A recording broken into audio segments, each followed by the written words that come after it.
Hey you guys, welcome back to the salon. Today we're going to be talking about an 80s vampire movie that is very, very near and dear to my heart, and one that I feel like doesn't really get as much love as I feel like it probably should.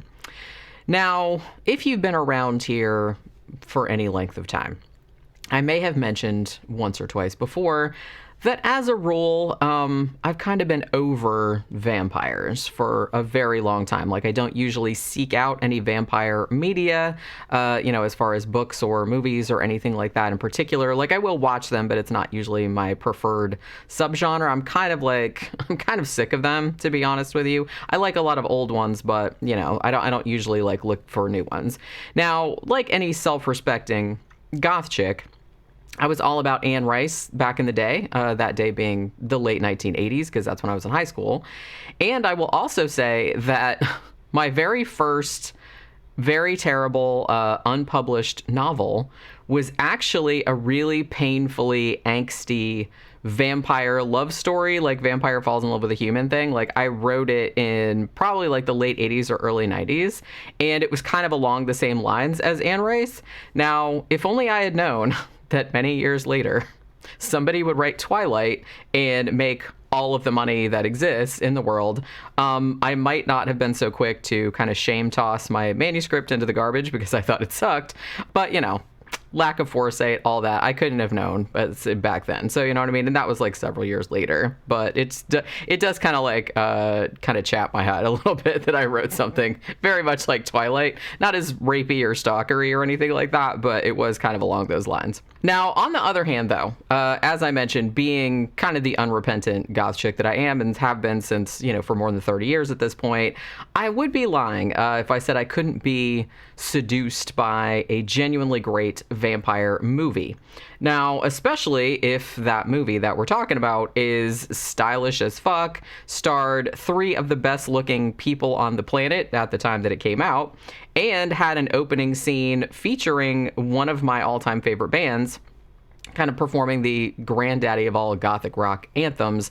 By now, you should have guessed, and obviously the thumbnail gave it away also, but yeah, I'm talking about the gothic wet dream known as The Hunger. Now, this movie was directed by Tony Scott, and it's kind of loosely based on an okay novel by Whitley I Was Anal Probed by Aliens Strieber, who also wrote Communion, so he's probably best known for that. I feel like this movie, ever since it came out in 1983, it's kind of been dogged by criticisms of being style over substance. I kind of feel like a lot of Tony Scott's movies got that because he was such a visual stylist, so, I can see where that kind of comes from. But to be honest, in my opinion, time has been very kind to The Hunger. Like, I loved it at the time. I actually didn't see it in 1983.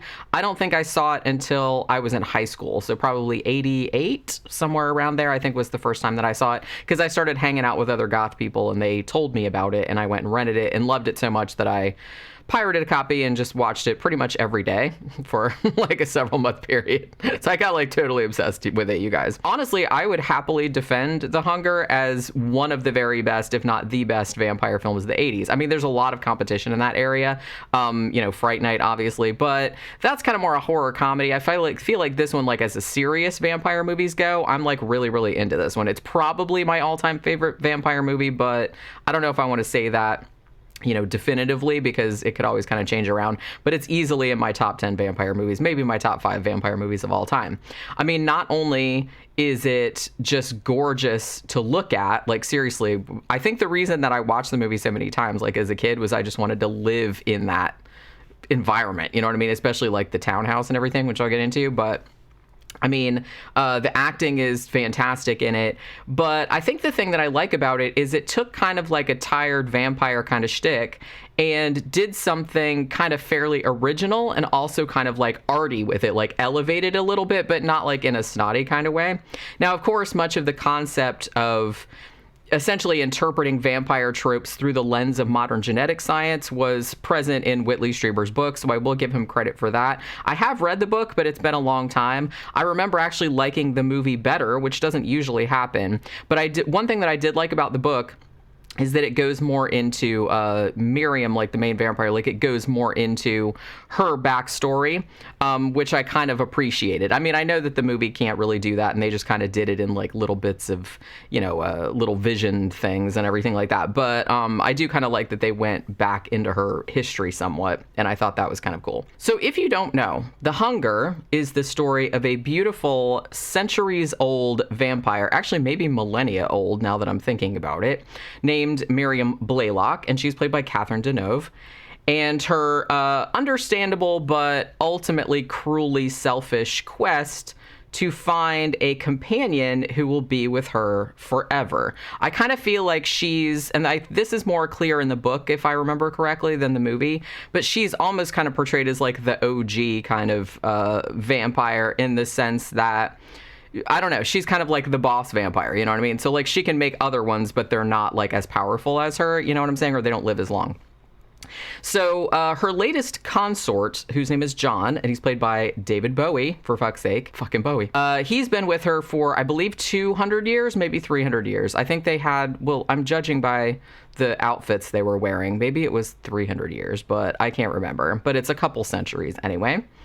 But John has just started to learn that Miriam's promises to him of eternal youth were a big, fat, vampiric lie. Because when the movie starts out, John is starting to rapidly age, like super rapidly. And this is due to, I guess, like an incompatibility between human and vampire blood that actually takes centuries to manifest. So John and Miriam enlist the services of a cutting-edge gerontologist named Dr. Sarah Roberts, who's played by Susan Sarandon. And they're going to try and like reverse the aging process, because that's something that she's working on. She's been like she's experimenting on monkeys and stuff like that. But she's actually doing research on progeria, the disease where, a kid is born and then they really rapidly age. So they figure like, hey, genetic science is kind of caught up. Maybe we can like fix this, and she can actually have a companion that will be with her forever, because like I said, she's going to live forever. So they're trying to do that, but it's kind of like not working out. And obviously, like when they first go there, Susan Sarandon is just kind of like, this is a hoax, right? Like she doesn't believe that he's like actually aging that rapidly. Now, so John, who at this point is getting like really, really feeble and is not really like recognizable anymore. He's just like a tiny old man. And I have to say too, that the age makeup in this is great. I mean, it looks really, really good. Because obviously like when at the beginning of the movie, like John starts out as looking like a 35-year-old man or something like that, like however old David Bowie was at the time. And then they very kind of rapidly made him look old until he looks like fucking old as fucking fuck at the end. And it's really, really good makeup, particularly for 1983. So he's getting really feeble, and in a last-ditch effort to, kind of get some of his strength back or revitalize him, he actually ends up killing this girl named Alice, who's like their music student. Like they're both musicians, and they have students over to like teach them how to play music and stuff. So he attacks and kills this little girl. And, which is not good. And Miriam gets really upset about it, obviously has to like, hide the body. They have like a furnace in the basement where they, conveniently get rid of the bodies. Because, that's kind of something you have to think about when you're a vampire. Like feed on people all the time. You can't just like leave dead people laying around everywhere, because you're going to get caught. So after that happens and she discovers it, like he's at this point, he's all fucked up, and he looks like he's about 300 years old, which, he probably is. And so she very carefully, like tenderly, like carries him upstairs into the attic, into this really like beautiful, like arty attic. Oh my God, I love it so much, like the set. And she puts him in this coffin because she's had this happen a bunch of times. So she has like a bunch of coffins like up in her attic, and she had one just ready and waiting for him, because I guess you always got to have some spares. And I was like, that's a little messed up, but yeah. So she puts him in the coffin and kind of closes the lid on him and shit like that. Now, the fucked up thing about this whole situation is that she keeps all of her former companions, of which there are many, because she's been around like for thousands of years, and her consorts only live 200-300 years before they start rapidly aging. But she keeps them all because she can't stand to let them go, I guess. But the fucked up thing is like she puts them each in these coffins, and they don't die. I mean, they still live forever, but they don't have eternal youth. So they're basically just laying there disintegrating like in these coffins, and they can't really get up and move, and they can't really, she just like keeps them there like that, like, so it's like a living death. It's like really, really horrible. So I kind of feel like it's this aspect of Miriam's character that makes her the villain, or makes her so monstrous, because in a lot of ways she seems sympathetic, because you can understand her desire for wanting companionship. I mean, because it's got to be pretty lonely being a 1,000-year-old vampire, and you get attached to somebody and they're with you 200 years, and then all of a sudden you see them like rapidly disintegrating, and there's really nothing you can do about it. So you can sympathize with her motives, but the fact that she has been doing this over and over again, and then like keeps these people around and like won't even give them the release of death, she just like keeps them in her fucking attic, like in a coffin, and they're just like laying there moldering and rotting, but they're still alive and they still seem to be aware of what's happening to them, is like really fucked up. But the thing, like I said, Miriam is so desperate for companionship that what she's done is, when she gave each of these people presumably the vampire gift, she either lied about it or neglected to mention. She's like, yeah, you'll live forever, which they do. That's not technically wrong, but they're not young forever, and that's kind of a big thing to leave out, but she has been like leaving it out. So yeah, so it's fucked up that she's like keeping these people around, and they're just like basically trapped in these bodies that are just kind of like falling apart and disintegrating. So obviously, because after John is he doesn't die, obviously, he's still alive up there, but after she like tucks him away up in the attic, like with all the other ones, Miriam is very lonely and very grief-stricken. So she decides that she's going to set her sights on Sarah, the gerontologist played by Susan Sarandon, and she's going to start grooming her as her next companion. So at this point in the movie, which was one of the most notorious, I think, at the time, there's a very, very languid, gauzy kind of like sex scene between Catherine Deneuve and Susan Sarandon. Super hot, gonna say. So they like exchange blood. You know what I mean? Like, Sarah comes over and she's like, hey, have some wine or whatever. They listen to music. One thing leads to another. You know what I mean?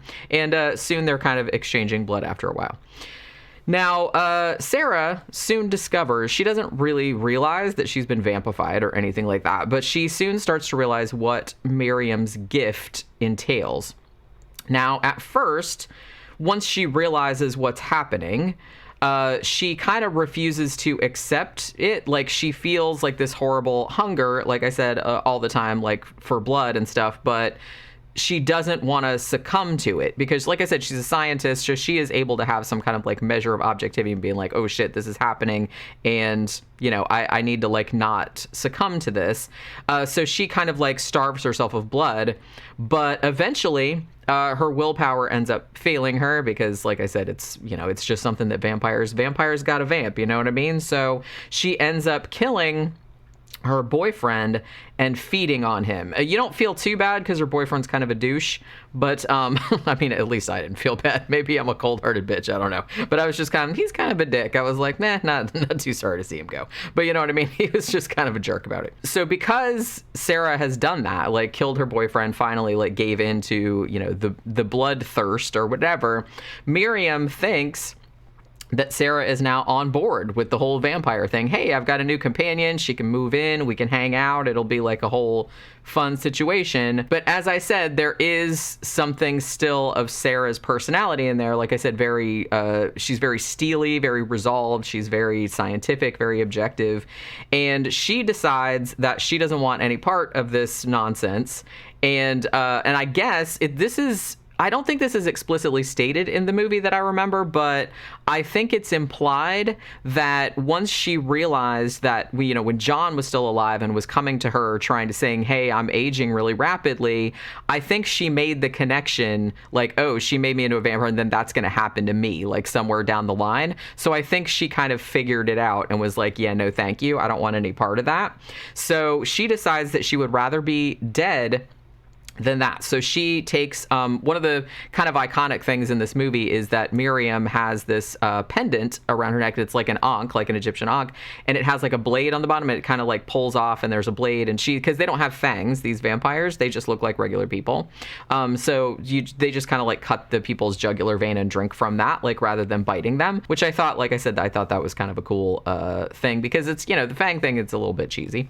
So this isn't cheesy at all. These are just kind of like blood drinking monsters, you know what I mean? So Sarah basically like is all smooching her, like, Miriam, we're gonna do this thing, and then she takes her pendant and like cuts her own throat with it. Now at this point, like, Miriam tries to save her, obviously is like trying to stanch the flow of blood, even though it's kind of going everywhere. But evidently what happens after this, though, is that Sarah's self-sacrifice, like, I guess somehow, I don't know like exactly, I'm sure it's like maybe some kind of supernatural thing, and maybe it's explained more in the book, but I can't really remember because it's been such a long time since I read it. So, but Sarah doing what she did apparently gave all the other lovers that are up in the attic, like in their coffins, like kind of gave them like a last push of just kind of like, yeah, let's get the fuck up and take this bitch down, you know what I mean? So the last scene is like all of these, like walking corpses, essentially. They look really, really good. Again, the special effects in this are really, really good.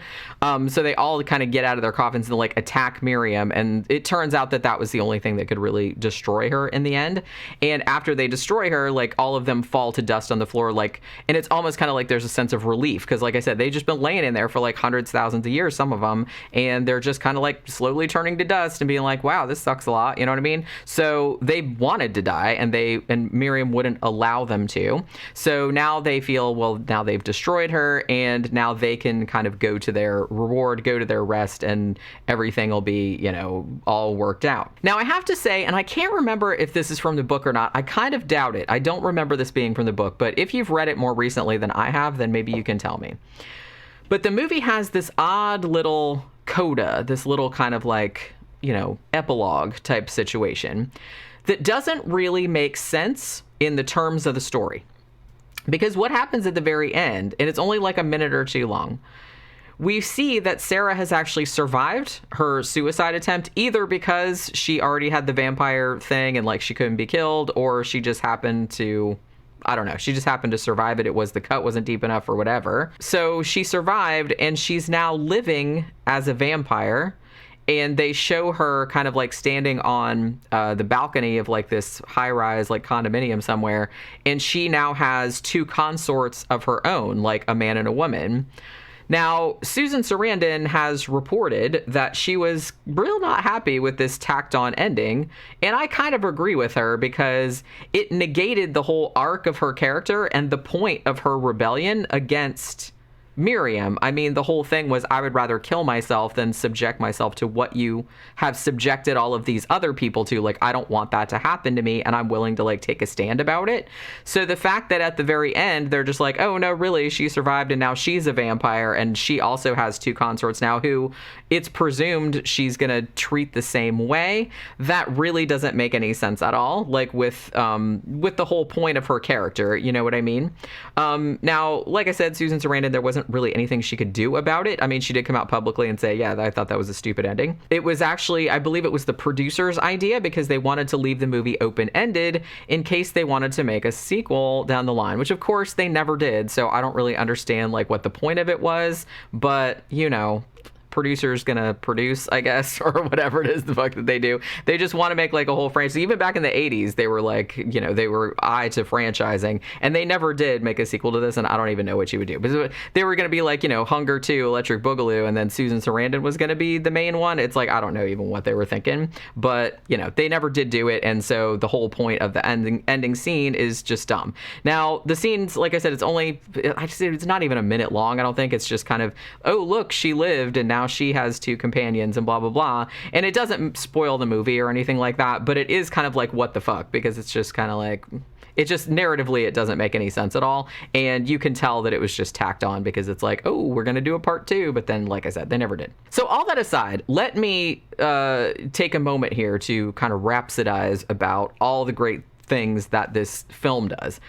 I kind of feel like one of the best things that this does is the casting. I mean, casting the impossibly beautiful and impossibly elegant Catherine Deneuve as a vampire was really kind of like a stroke of genius. She has this, again, she's very elegant. She has this quiet gravitas. She's kind of comes across as very chilly and cold, but also very seductive. Like, you could totally see getting kind of sucked into that orbit. Oh, totally. And she also has a sense of timelessness about her that it kind of makes it very easy to believe not only that she's been alive for several thousand years, but also that she could embody this conflict, the main conflict of her villain character, that she does seem to have genuine love for her companions. It's very clear that she adores John, David Bowie's character at the beginning, and is very, very sad when the same shit starts to happen to him again. And you can tell she's really trying to figure out a way to forestall this because she really does want somebody to be with her forever. But the way that she's going about it makes her like just fiendishly cruel. And you can really see that I feel like that actress in particular was really good at portraying that juxtaposition. You know what I mean? And I also have to say that Susan Sarandon was like perfect because she's like a perfect counterpoint to Miriam, to Catherine Deneuve's character, because Susan Sarandon in this, she's a research scientist, she's a doctor, she's very, very well regarded, she's an author, and she's a very, very thoroughly modern woman. She's very pragmatic, she's very independent, and she's kind of like the polar opposite of Miriam, who's kind of like this kind of needy heartlessness that Miriam has. So they're almost kind of like polar opposites, and they play off one another really well, but you can also tell how they would be attracted to one another as well. I mean, David Bowie is also, it should go without saying, but I'm going to say it anyway because Bowie's fucking great in everything. He's fantastic as just the doomed companion. His performance is very restrained and very balanced, and you can tell also that he is struggling with his deep love for Miriam, because obviously he does love her very much as well, and also his anger and frustration and stuff like that when he finds out that she betrayed him, like I said, by telling him, like I said, she didn't lie. She did say you'll live forever, which they do, but didn't say, oh, you're going to look super hot and 35 forever. You're going to look like an old moldering corpse. You know what I mean? Which, like I said, seems like something that she could have addressed like before he was like, yeah, vampify me. But, that's kind of what he's upset about. And also he's really good at portraying the kind of like panic, because now he's kind of been, but in a subdued way, you know what I mean? Because like he's been alive for a couple hundred years, and then all of a sudden, like in the space of, it just seems like a week or two, like he starts to really, really rapidly age. Like, so, a week ago he looked like he was 35, and then like a few days later he looks like he's 105, you know what I mean? And the kind of like terror that you would feel at that, like I think he was really good at portraying that as well. I gotta say too, and I think I mentioned this briefly before, the set design of this is beautiful. It's very soft focus. It's very romantic. All of like the attic where all the coffins are has like these billowing white curtains and like these shafts of dim light, like illuminating like these flocks of pigeons or doves or whatever. And, the interior of the Blaylocks' very tastefully appointed New York townhouse is just gorgeous. It's just like full of all these beautiful like antiques from every time period, for, like I said, from thousands of years old, because Miriam's been alive for that long and has been collecting things for that long. So it's just like fucking gorgeous and sumptuous, and I love it. And I also love that the whole like gothic wet dream of that contrasts really nicely against Sarah's medical clinic, which is very, very white and very sterile and very overexposed, and it just like really, really works really well.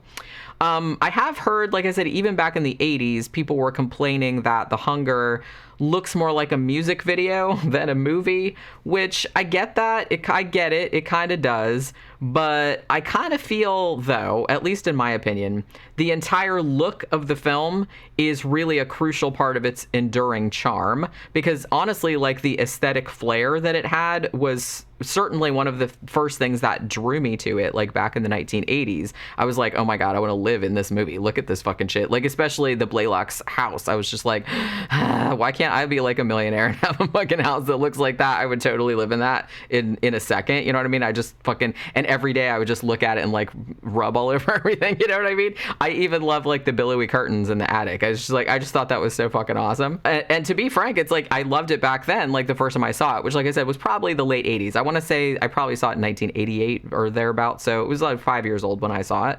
But I think it looks even better now that we've had more than 30 years perspective on it. Also, obviously, the fact that the movie has such a dynamite opening with, has Peter Murphy and Bauhaus singing Bela Lugosi's Dead, like with Peter Murphy in the cage and everything like that. And this was like during their heyday. Like I said, this was 83. I think it was like, this was either very, very shortly before or very, very shortly after. It must have been shortly before Bauhaus broke up, because they actually broke up in 1983. But they were super jacked about meeting David Bowie, because obviously he was one of their heroes. So when he asked them to be in the film, I think actually David Bowie did recommend them for the film, but that they be in the film, so they were like really excited. But I think like the other members of Bauhaus got a little pissed off, though, because mostly it's Peter Murphy's thing. You know, he's the singer, like I said, if you didn't know. So like the other three members are like, are we even going to be in this movie, or is it just going to be all him singing? I think you see Daniel Ash and David J for like a second. I don't think you see Kevin Haskins, the drummer, at all. But yeah, so they used to make kind of little passive-aggressive comments about that. But you know what I mean? I mean, back in 1983, like, Peter Murphy looked fantastic. He looked very vampiric. And, you know, him like snarling through the cage and everything like that, it was just like a great opening visual. So I can see why. But I can also see why like the other members of the band would kind of be pissed off about it. He's like, there he goes, stealing the spotlight again, motherfucker. Yeah, but you know what I mean? But yeah, so the fact that, I mean, I think this is probably like one of the gothest movies of the 80s, if not the gothest movie. Every single person that was into goth in the 80s that I knew, like, fucking loved this movie, and they had seen it. And this movie came out way before it's like Tim Burton or any of that kind of stuff was a thing. So, you know, I kind of feel like that's, you know, I like Tim Burton too, but it's like, I kind of feel like that was more going in like a friendly, mainstreamy kind of goth direction, whereas this was something that a lot of people that weren't into the goth subculture, like, didn't really see. It was kind of more, you know what I mean? Because it's a horror movie, but it's, I don't know, there's a lot more going on than that. It wasn't like a traditional 80s like slasher, because I feel like the 80s was more like slasher movies, and this one is a lot more arty, a lot more quote unquote elevated. It is a horror movie, and there's horror kind of shit that happens in it, but it's kind of less about that, you know what I mean? It's just kind of more, like, again, like more arty. And it's kind of like a lot more concerned with the visuals, the style, exploring the relationships between the characters. It's not really worried about gore or anything like that. There are some really bloody scenes in it, and the, you know, the final scenes of Miriam's, you know, skeletal lovers like rising up out of the thing and like coming to get her are pretty horrific, but I kind of feel like maybe if you're into the more kind of over the top like 80s horror, like the real gory stuff and everything like that, you might find this a little bit too cerebral, maybe, because a lot of it is just kind of like character interaction and style and things like that. But I don't know, there's just something about this one that I really, really like a lot. But, you know, it's, everybody's got their own tastes, and if you're not down with the hunger, then that's fine. But honestly, I think it's easily one of the best vampire movies of the 1980s. If you agree or disagree, let me know in the comments, and we'll have a discussion about it. Thanks for dropping by the salon again. Hopefully you enjoyed this video. Please remember to like and share if you enjoyed this video, and subscribe to Scare Salon if you haven't already. Also, remember to go over to scaresalon.com. I do a lot more written content over there, like book reviews, movie reviews, all kind of other things. And I put up like a new book review or movie review like every day, because I only do like 2 videos a week, but I put new written stuff up there every single day. So there's always kind of something new to read or look at. So hopefully you guys had fun with this. I had fun doing this and talking about one of my favorite movies, and I will see you guys again on the next one. Bye.